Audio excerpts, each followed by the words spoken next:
Hello বন্ধুরা, কেমন আছো তোমরা সবাই? আশা করি তোমরা সবাই ভালো আছো। আমিও খুব ভালো আছি।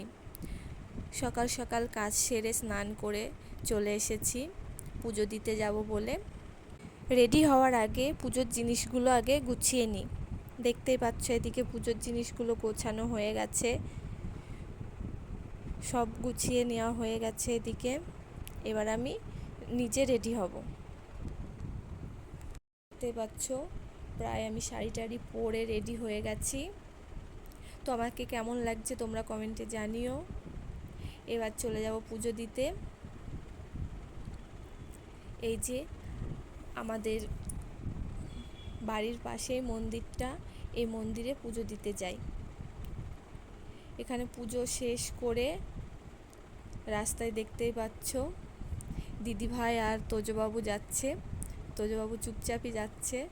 এবার বাড়ি চলে এসেছি। এসে দেখতেই পাচ্ছ ও হেঁটে এসেছে, ক্লান্ত হয়ে গেছে, এসে শুয়ে পড়েছে। যে কটা পুজো করতে ধূপকাঠি নিয়ে গেছিলাম সবগুলো আবার ফেরত নিয়ে চলে এসেছে। আরও ওখানে যে ধূপকাঠিগুলো ছিল সেগুলোও নিয়ে চলে এসেছে। তারপর ওর সাথে একটু মজা করছিলাম। তো তোমাদের ভিডিওটা কেমন লাগলো অবশ্যই কমেন্টে জানাবে।